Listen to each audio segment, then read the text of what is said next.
Good evening, everyone, and welcome to the Brian Crombie Radio Hour on Saga 960. It's a huge honor for me tonight to introduce you to Brian Gallant. He is the former Premier of New Brunswick. He's also, right now, the CEO of something called the Canadian Centre for the Purpose of the Corporation, which I want to understand a lot more about because I think that's really quite interesting. He's also a senior advisor at the public affairs firm of Navigator. He is a special advisor on innovation, cybersecurity, and law to the president of Rice University, and an entrepreneur in residence for the DMZ Incubator. He's also a frequent business and political analysis and commentator on CBC and Radio Canada. In addition to his time as Premier, Brian served in New Brunswick as the Attorney General, the Minister responsible for innovation, the Minister responsible for women's equality. He's also served as the Chair of the Council of the Federation.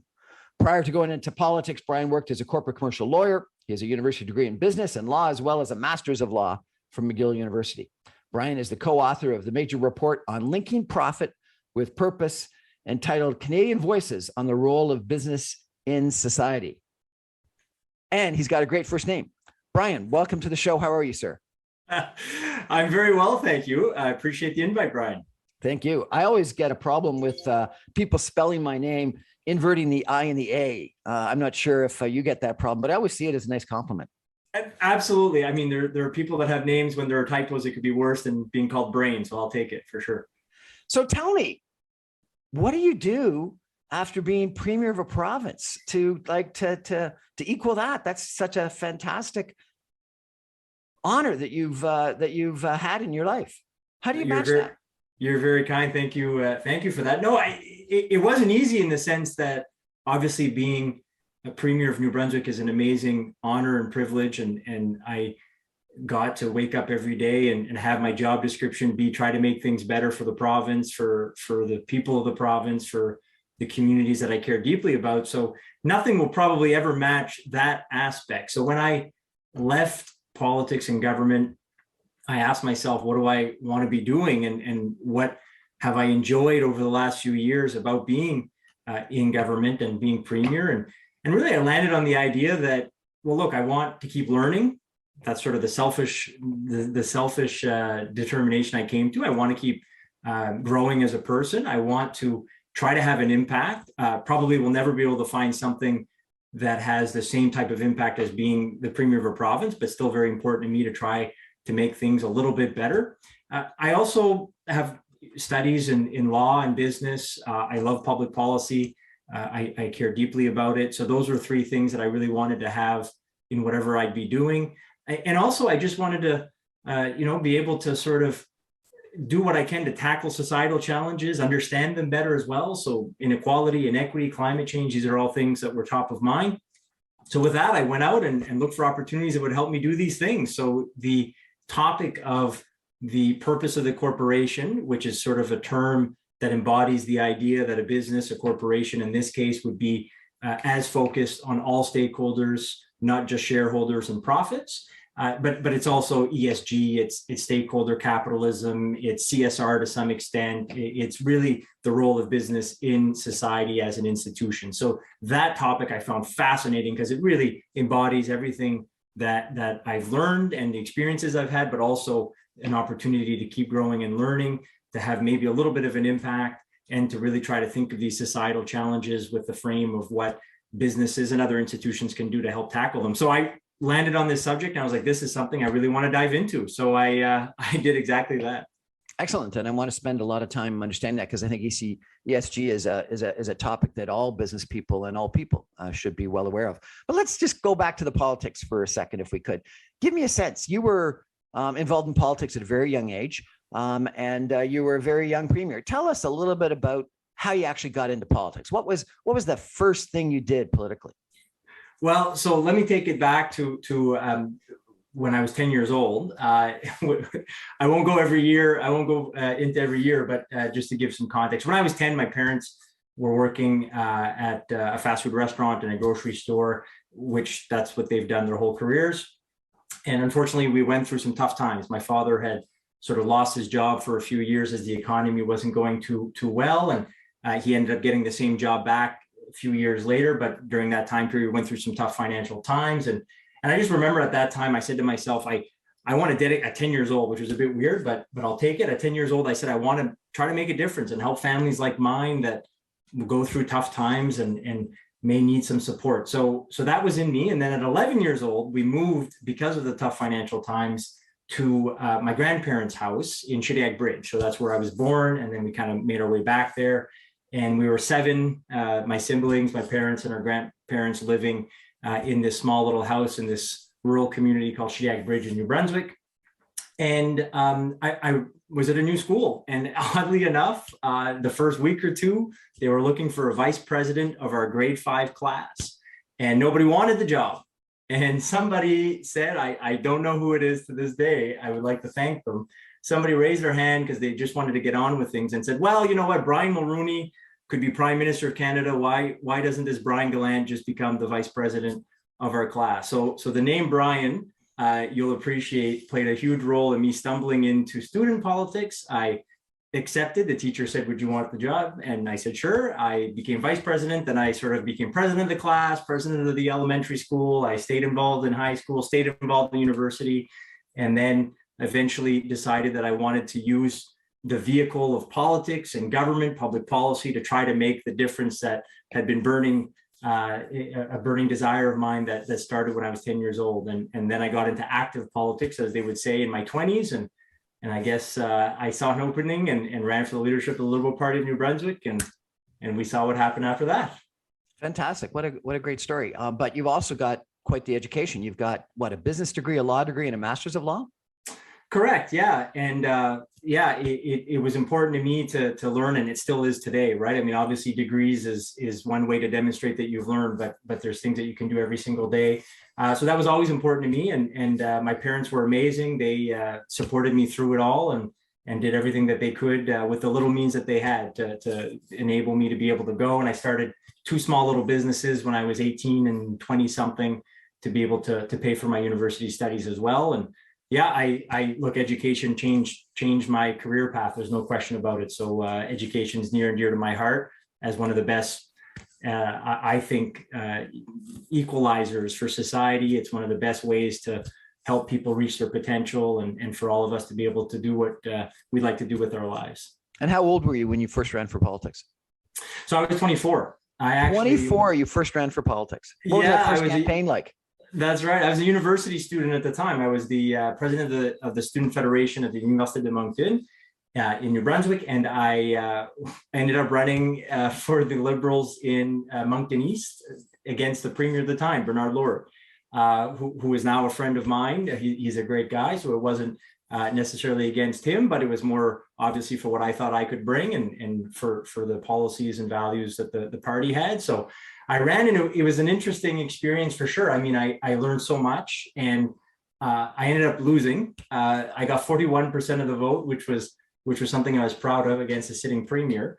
But the experiences that I got from that, the people that I met, there's no question in my mind that was an important piece of me being able to then run for the leadership and ultimately becoming premier. Without that experience, even though at the time I really thought I could win and I wanted to win, and it was difficult when I didn't, it really did serve me well. So that's certainly something that I try to pass on to people that are trying to live their dreams and make a difference. Sometimes something might feel like a failure. It may be something that you feel you weren't able to accomplish, and it's, you know, all hope is lost for your goals or your dream. But really, if you can take it and tell yourself this is a learning opportunity and a step forward, then it'll be so. And that was the case for me. So at 24, I had lots of experience already in sort of the political ring, which was incredibly useful, as you can imagine, moving forward. So as you sit back and you think about your career so far, what advice would you give people interested in politics? Get into it in their 20s and in a young age and try their hand at it in elected office, or wait till after they've done more in their career? Do you think politics is good when you're young, or is politics better mid-career or later on?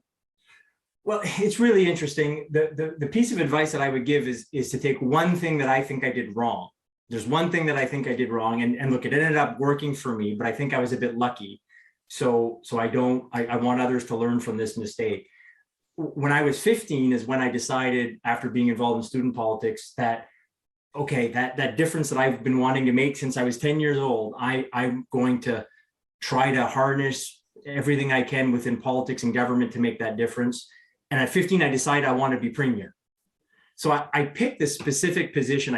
I picked the desk that I wanted to be working at to make that difference. Now, some may argue that that was very useful, and probably was in a way. However, if I were doing it all over again, I wouldn't have been that specific, right? I think the idea is you want to make a difference, and then just look for opportunities to make that type of difference. You want to do things that you enjoy doing, then look for opportunities to do those things that you enjoy doing. So if you're interested in politics, yes, prepare yourself to potentially run, but also be open to other opportunities. There's many other ways to be in the peripherals of politics, which also means it doesn't necessarily mean, I should say, that you say no to elected office. It just means, to your question, you may say, you know what, for the first 10, 15 years, I don't want to be in elected office. I want to do a bunch of other things on the peripherals that have an impact on public policy, things I like doing. And then later on I'll run, or vice versa, and say, you know what, I want to run right away, and I want to try to see if I can make it happen when I'm maybe a bit younger. And then afterwards, I'll try to do things on the peripheral. So as you can see, I'm a bit on the ladder. I ended up running, and now going back to the first part of our conversation, I'm finding ways to try to be on the peripherals of public policy and government, and trying to influence from that aspect. So really, it depends on the person. And the only piece of advice I would give is to maybe not be as prescriptive as I was. Be open to a bunch of opportunities. And the opportunities to run will come. If you have that mindset, and you're really trying to position yourself as somebody that can add value to public policy, government, to societal questions, there'll be people knocking on your door, most likely sooner than later. So there'll be lots of opportunities to put your hat in the ring if you'd like to run for elected office. We're chatting tonight with Brian Gallant. He is the former premier of New Brunswick, and he's now the CEO of the Canadian Centre for the Purpose of the Corporation. We're going to take a break for some messages and come back more with Mr. Gallant, and chat a little bit about corporate responsibility and why he's got involved in that and what it means, because I think it is something that we all need to be a lot more knowledgeable about and mindful of. It's going to be one of the big trends in 2022, I believe. Stay with us, everybody.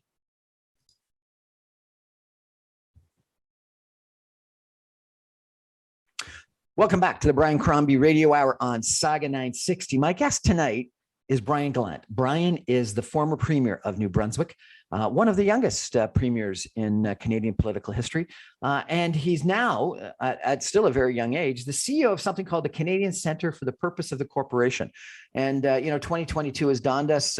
Clearly pandemic is issue number one. But right behind that, lots of people are becoming a lot more interested maybe than in the past in corporate responsibility, whether it's climate change or whether it's Black Lives Matter and equality, whether it's some of the issues associated with residential schools. And I think a lot of people have been worried about a whole bunch of other issues. And Brian, maybe that's because we've had some time to think about things during the last year and a half. Some people have called it a forced time out, that we've all had to go to our houses and our rooms and think about things. Tell me, if you could, a little bit about why you wanted to become CEO of the Canadian Centre for the Purpose of the Corporation. Tell me as well, if you could, what ESG, which is a term that you used in our opening, what does it mean? A lot of people don't even understand what it's all about. Well, thank you. So essentially, the topic of the purpose of the corporation, ESG, which is environmental, social, and governance, the CSR, as you may hear, corporate social responsibility, philanthropy with regards to businesses donating and helping fund things in communities or around the world.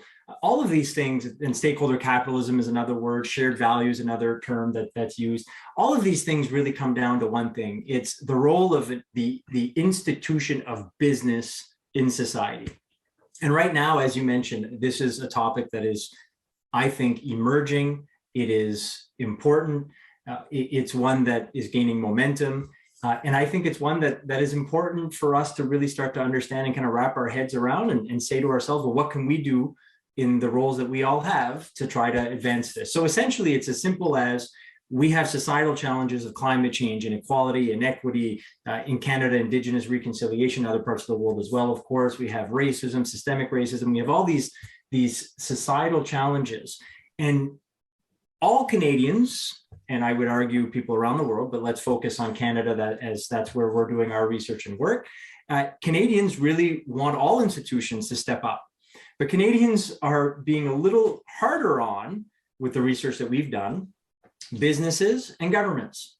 And you know what, at the end of the day, and this is speaking as somebody that's in the private sector and somebody that's been in government, they're right to do so. I mean, it's probably the two most important institutions, the ones that can have the largest impact. Other institutions are very important, of course, but these are two major institutions that can really drive the change that is going to be needed for us to tackle these societal challenges. So Canadians are basically saying, we want you to step up.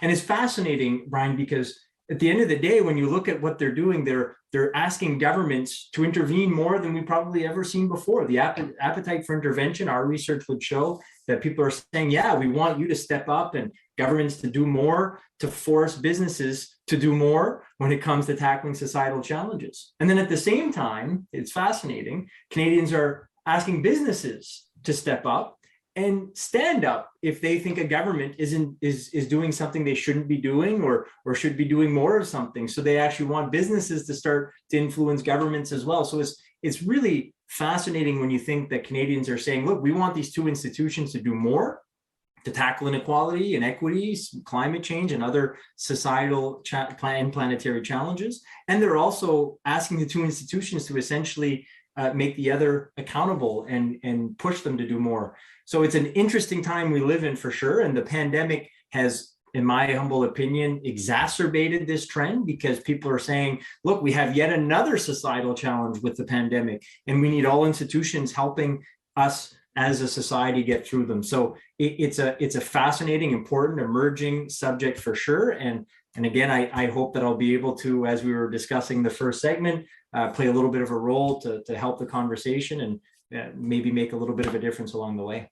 Let me probe you a little bit on this topic, if I could. So when Brian Mulroney was prime minister and you were in grade whatever it was, I was at Harvard Business School and doing my MBA. And at that time in the 1980s, there was a huge change in business, where business moved away from being involved in a lot of the things that you're talking about, based on a lot of work that was done in the 1970s and the 1980s that said that there was this concept called agency theory, that management too often was there for their own good and for the good of the corporation, and spent money on things that the shareholders may not want. And it was an era of shareholder activism and shareholder value creation and maximization, where University of Chicago people and Harvard University people came forward with a lot of theories and conclusions that the only reason why a corporation existed was to make money, was to create shareholder value.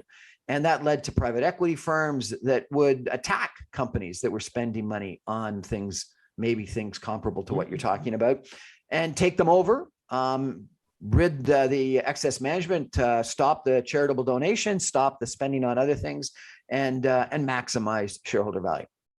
So how do you today think about is this a pendulum that has shifted from management spending on things that maybe the shareholders didn't want to too much focus on shareholders, to now going back to ESG? Or was it a wrong turn to go to shareholder value maximization?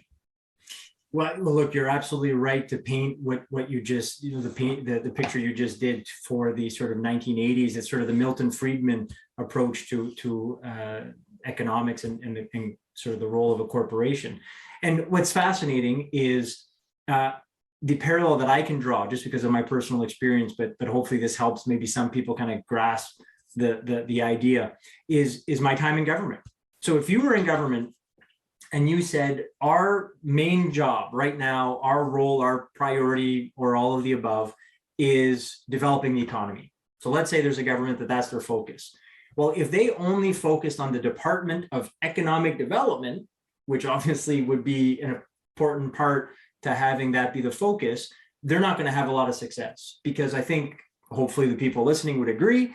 I personally think this very much, that if you want to have a strong economy and it is your number one priority, let's say as a government, you need to, yes, work with the Agency of Economic Development, but you also then need to work with education, post-secondary education, training. You need to work with labor. You need to work on ensuring you have a strong healthcare. You need to work on improving the mental health support and investments for the people of the province. You need to invest in childcare because businesses are going to need that type of support to be able to thrive here in the province. So all that to say, it's approaching a priority, but making it more of a holistic approach. So the idea now is that if a business wants to be profitable, it actually has to think of all of its stakeholders.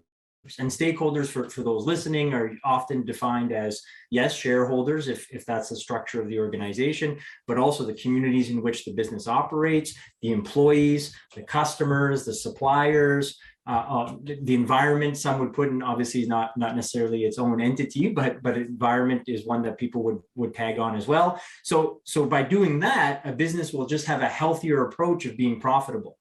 And then there's tons of arguments as to why many believe, and lots of data would suggest this, that a business that, let's say, is compared to another business in the same industry, and the model overall for both businesses are exactly the same, other than one is focused more on stakeholders and one is more focused on just the shareholders. Well, the argument is that the one that is focused on all stakeholders in the long term will do better. Now, where we get in a bit of a challenge is short-term thinking.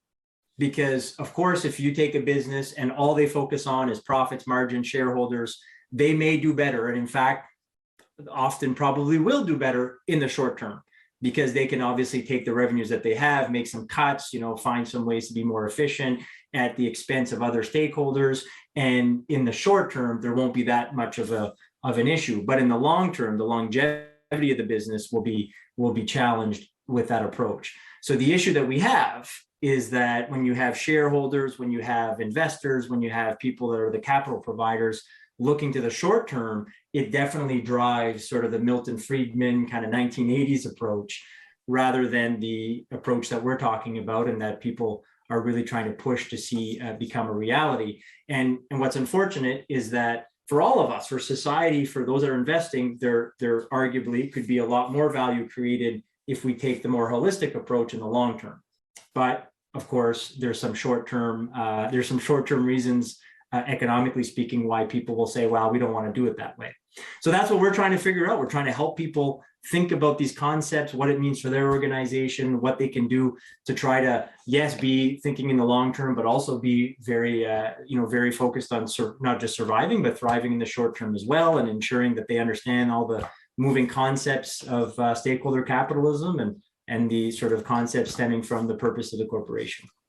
It's a very admirable objective, but I was a public company CFO, and not once did an analyst ask me about ESG or triple bottom line or corporate social responsibility. They did ask me a lot of questions about what my earnings would be in the next quarter.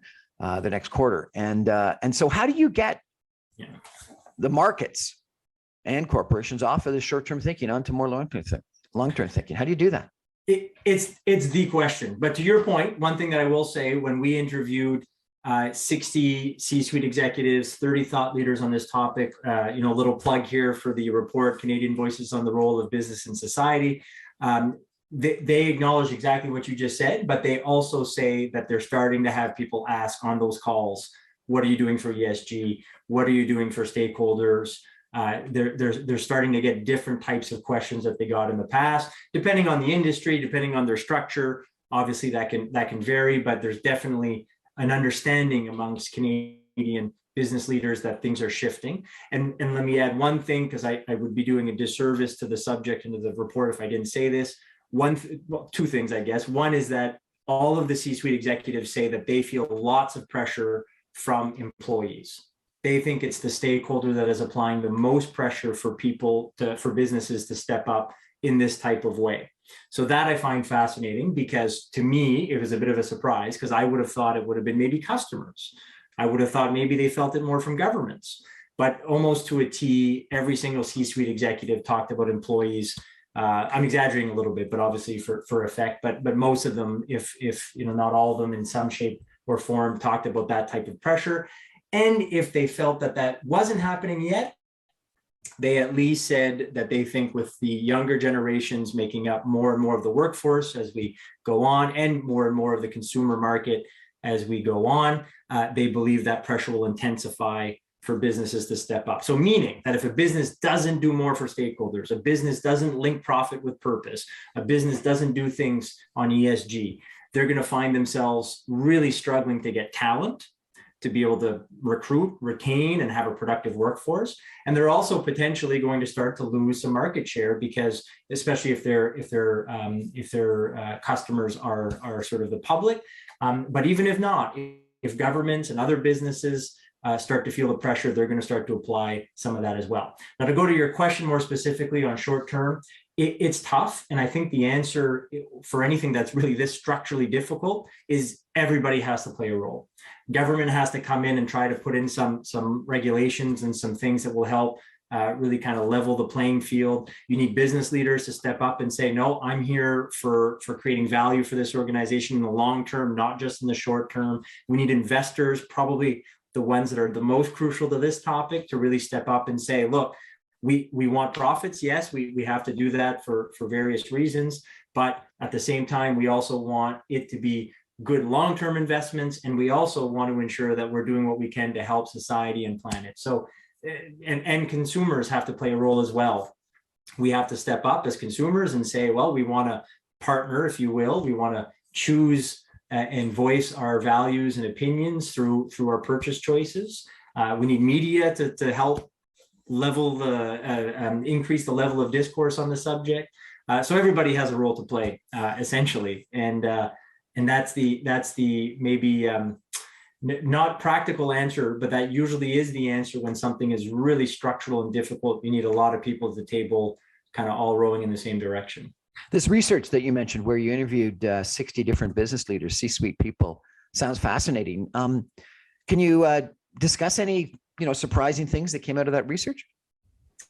Well, it was fascinating for sure. One thing that was surprising for those listening, and look, obviously I've had the chance to work with C-suite executives when I was in government and when I was a lawyer and all this stuff. So I still had a bit of a sense of this. I know the business leaders, for the most part, really care deeply about the communities in which they operate. They want to help their employees and their stakeholders. I really do believe, for the most part, that's the case.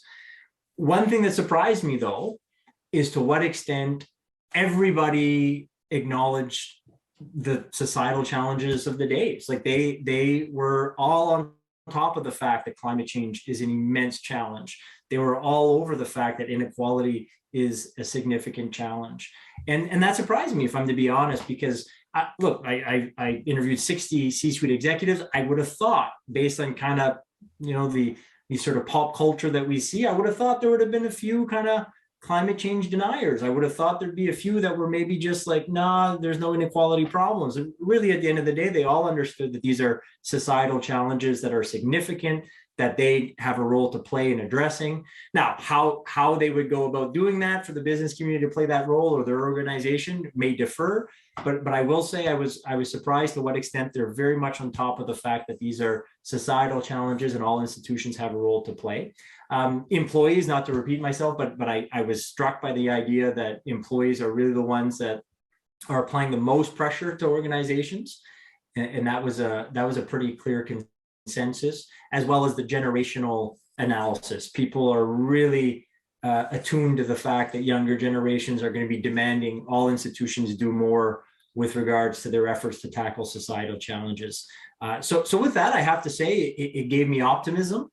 But then at the same time, I won't repeat the points that you made that were very good points. I was then whittled down to cautious optimism, because they also all acknowledge the structural challenges, right? There's short-termism. It's not easy for an organization to be able to say, we're going to be focused on our impact on society and environment and other stakeholders more so than they're going to be focused on how they're going to do the next quarter. So I was also brought back to earth a little bit in those conversations, because they all acknowledge some of those challenges that are very tangible and practical ones.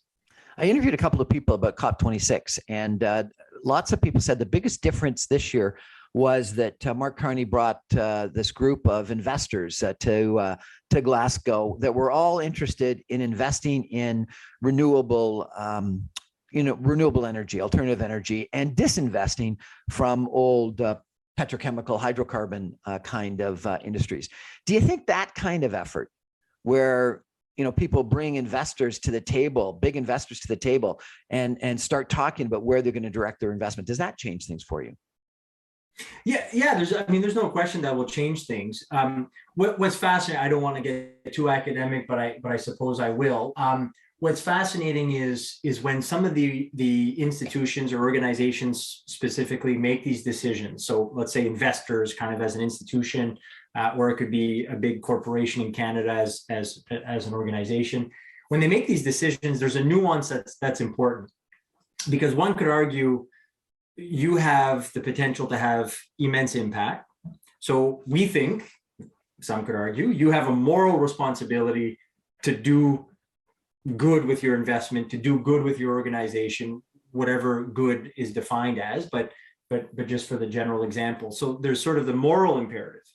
Then there's the business case, there's the impact on revenue and profitability argument. And let's just chat about the latter for 2 seconds. I mean, the latter is I think one of the emerging parts of this topic. People are demonstrating that in the long term, again, you're going to be better off as an organization, as an industry, if you invest in this type of thing. I would go so far to predict that maybe at one point there's going to be some lawsuit that somebody says, this corporation, you're not doing what's best for the organization. I'm a shareholder. You're not doing what's best for the organization because you're thinking short term. Yeah, short term might have some of the other shareholders make more money, but I want to be here for the long term. And I think the things that you're doing that are short term are going to detract from the value that we could create in the long term. So I really think this is going to become more so a topic than less so in the future. So I really do think that when we can convince people on the business case, that's good. And we can show that your profitability will not be impacted. And in fact, it will probably be even better in the long term. Maybe in the short term, it may detract a little bit, but in the long term, it will be better. That's really good. But I also don't want us to skip the moral imperative. And it's really as simple as this. One person to paraphrase that I interviewed, I'll paraphrase the person. I won't name them, but paraphrase just to say that it's not my quote, but something like, if a corporation and or business is not to help society and planet, then what is it for? So at the end of the day, there is a moral imperative. Now, we can obviously have debates and discussions, and we should, about what is good and what is the sort of the net good versus the things that may be a little not as good, but there might be a net positive to some of the effort. So those are all very valid discussions. But all that to say, sometimes we skip over, and I think that's a bit of this topic. At the heart of this topic is people saying, no, look, this isn't just about profitability. Yeah, maybe there's some arguments, and we should give you some arguments as to how you can make that work. But really, there's also the moral imperative. So I think that's an important one. So going back to the idea of bringing investors, I think there's an argument. Yeah, look, in the long term, this will be better. In the medium term, you're going to have more and more stakeholders, governments that will intervene if you don't step up. So this is the right thing to do for the business case and for profitability. But I also hope there's a moral sort of element to the argument, because look, at the end of the day, we all want to do what's right for our communities, our provinces, our countries, and hopefully the planet.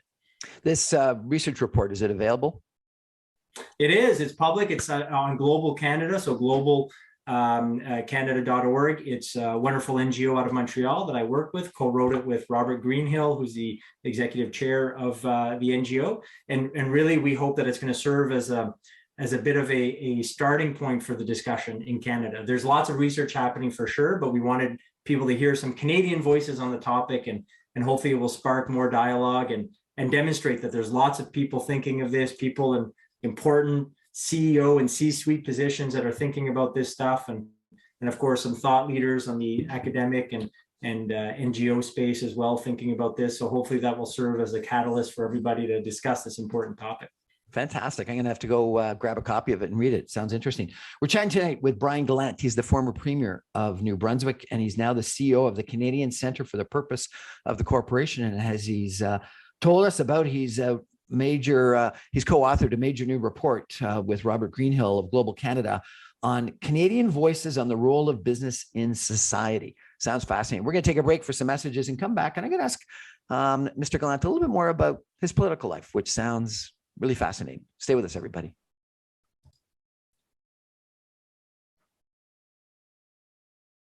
Welcome back to the Brian Crombie Radio Hour on Saga 960. It's a real honor for me to meet you, sir, Brian Gallant, and introduce him to all of you, my listeners. Brian is the former premier of New Brunswick, and he's now the CEO of the Canadian Centre for the Purpose of the Corporation. He's also a senior advisor of the public affairs firm called Navigator. Brian, Mr. Gallant, your political life is fascinating, and I had someone describe you once as sort of the perfect politician. You're articulate, you're well-educated, you're good-looking, you're young, you've got a great policy interest. What's the future for you in politics? Well, you're very kind, Mike. Thank you very much. I didn't know that you spoke to my mother, though, because probably only my mother would say all those things.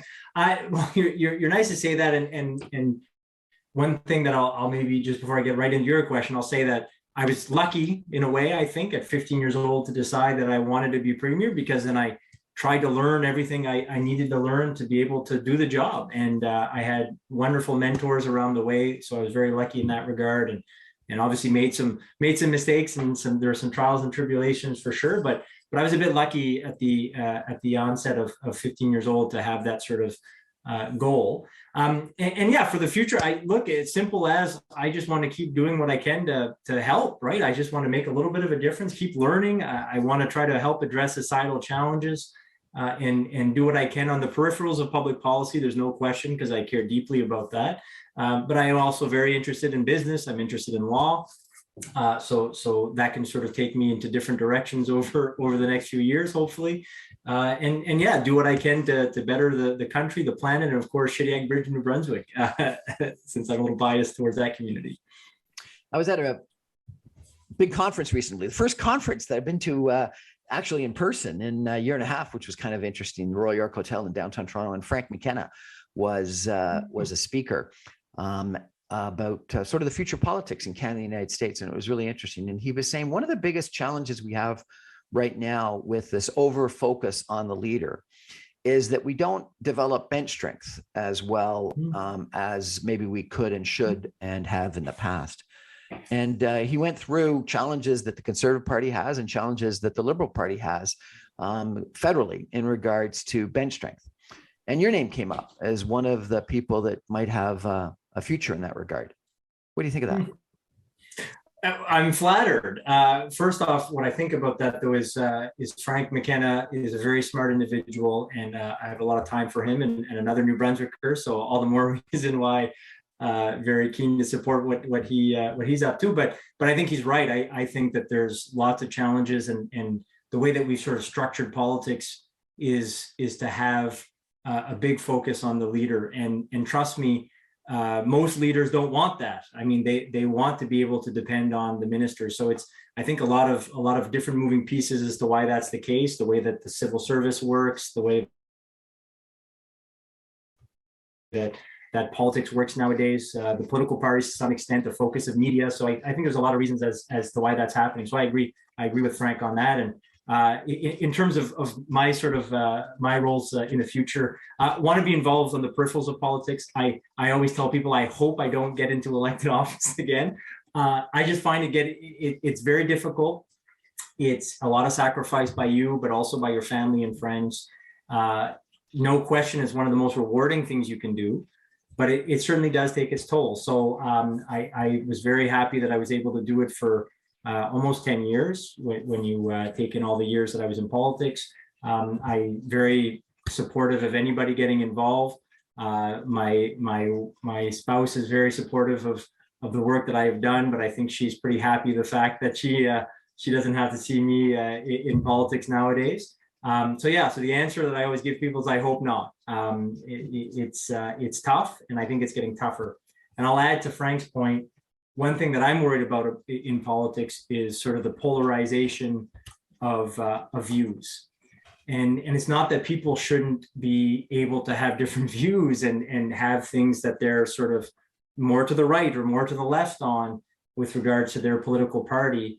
Where I get worried, though, is that there's not as much room, I think, for compromise nowadays. And I don't just mean this includes compromise between political parties, but it also means within political parties.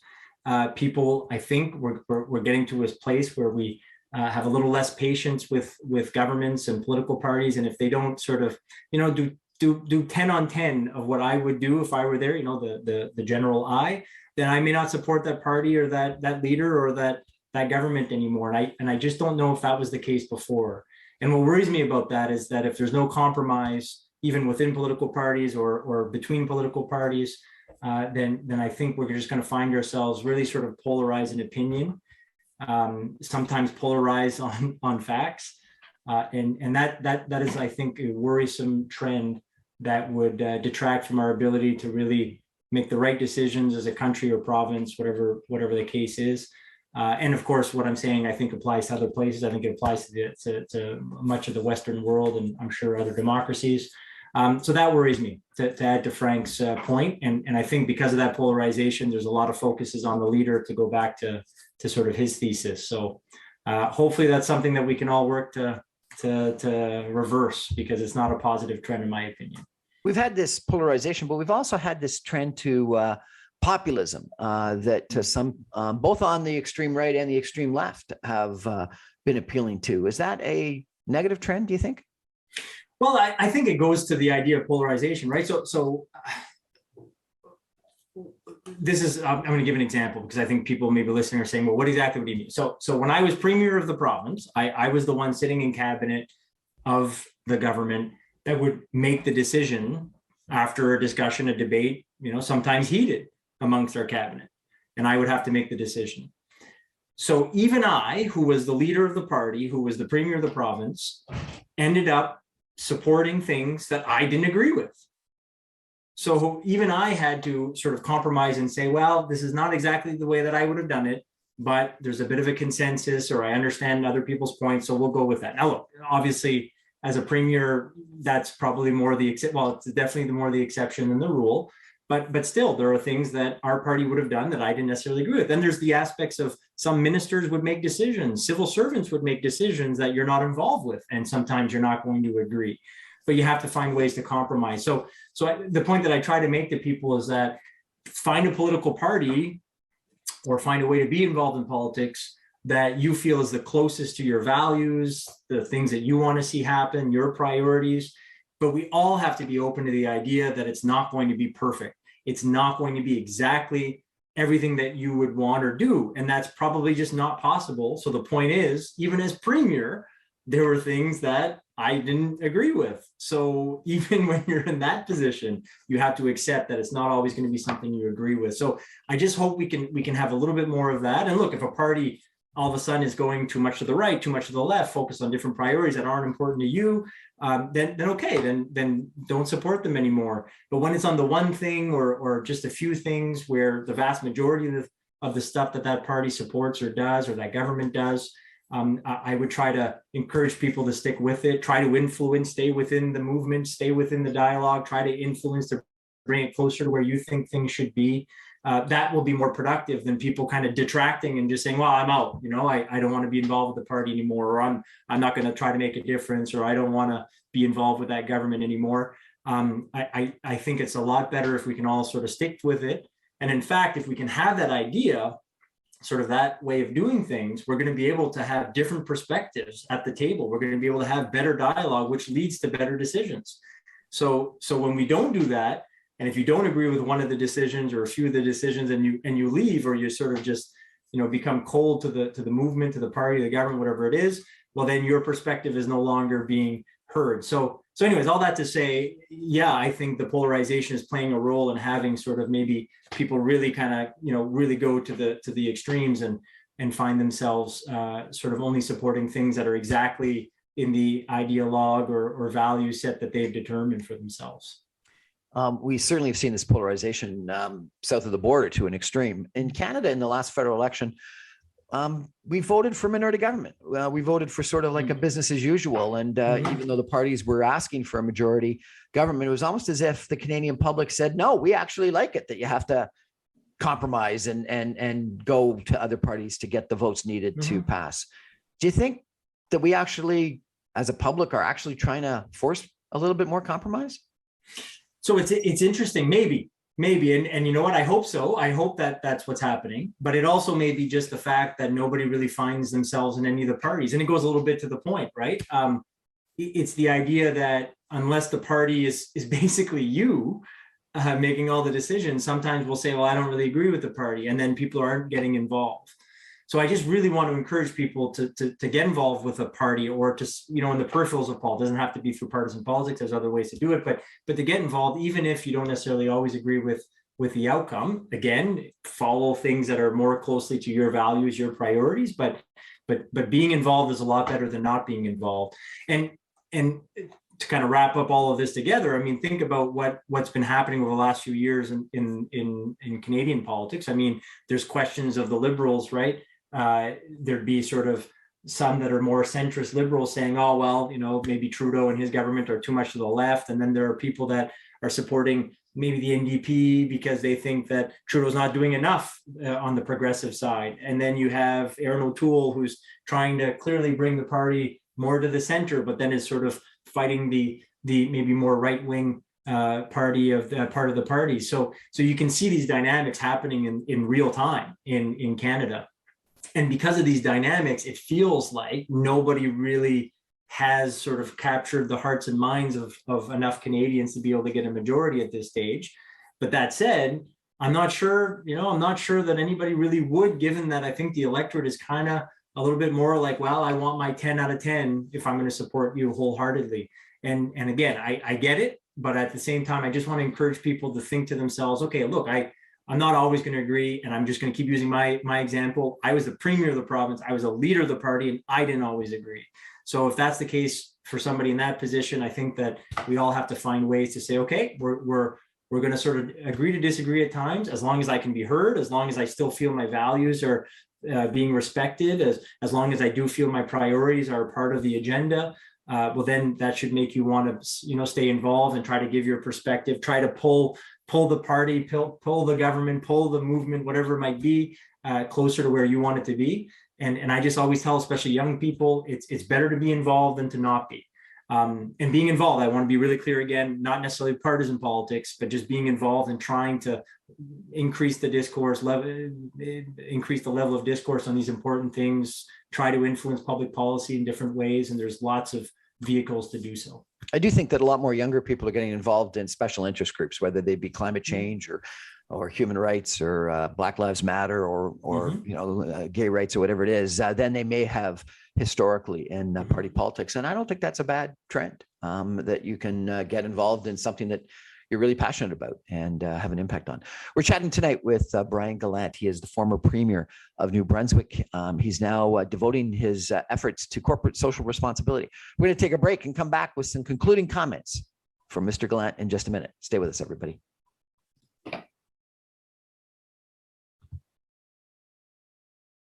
Welcome back, everybody, to the Brian Crombie Radio Hour on Saga 960. It's a real pleasure to start 2022 by interviewing Brian Gallant, the former premier of New Brunswick. He's now CEO of the Canadian Centre for the Purpose of the Corporation. He's also a senior advisor at the public affairs firm Navigator. We've had a good conversation about Mr. Gallant's political career, starting when he was just a toddler, or maybe a little bit past being a toddler, and his time as premier. And now some of his issues in regards to corporate social responsibility.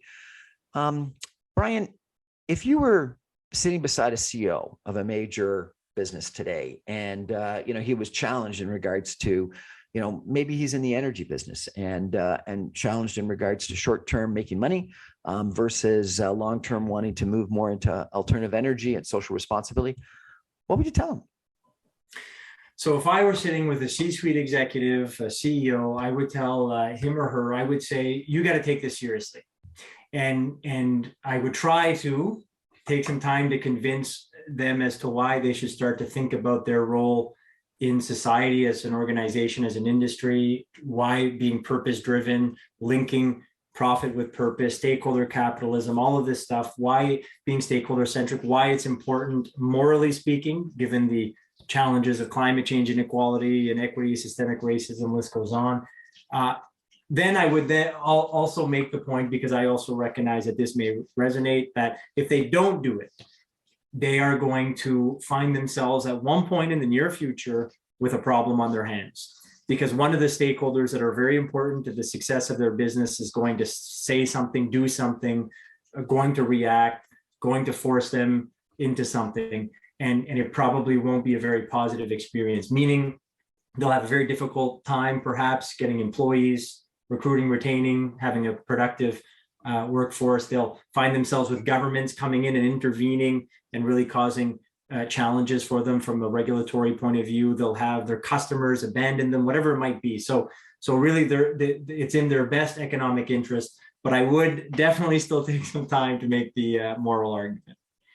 And if you got a call from Justin Trudeau and he said, you know what, I'm thinking about stepping down, would you consider running? What would you say to him? No. I would first off, congratulate him on all of his efforts as a prime minister and trying to make a difference, knowing that it's not always easy. And I would try to encourage him to stay on. I would say that, look, Canadians gave you a minority government, one that's very easy to navigate, and you're able to make some I think big decisions with the support you can get from other parties. So I try to convince him to stay on. First week of a new year, do you have a message for Canadians? It's a tough time. It's an uncertain time. It's very difficult on our psyche. It's not easy to sort of be going through this. I know people are thinking about their life priorities, and that's probably maybe one of the silver linings of this challenge, is that people are saying to themselves, you know what's important in life? Our family, our loved ones, our health, physical and mental. So really focus on that, and collectively, let's try to find ways to tackle the pandemic, but also, of course, the other societal challenges that we've discussed tonight together, because we have lots to do for sure, and we're all a little bit tired at this point, but we've demonstrated that we can do some incredible things over the last few years as well when we band together. Former Premier of New Brunswick, Brian Gallant, thank you so much for joining us tonight and inspiring us in regards to getting involved in politics, and that business leaders and other people involved in business need to be thinking of a corporate social responsibility, ESG, et cetera. And most importantly, thank you for your contribution to our society and our country. And I look forward to your continued contribution. And if not this year, maybe in the future, when someone calls you, I hope you say yes. And I look forward to interviewing you again. Thank you, sir. That's our show for tonight. Thanks for joining us. I'm on every Monday through Friday at 6 o'clock on 960 AM. You can stream me online, even from New Brunswick, at www.saga960am.ca. Thanks for joining us. Good night, everybody. Mr. Gallant, Premier Gallant, thank you so much. Thanks, Brian.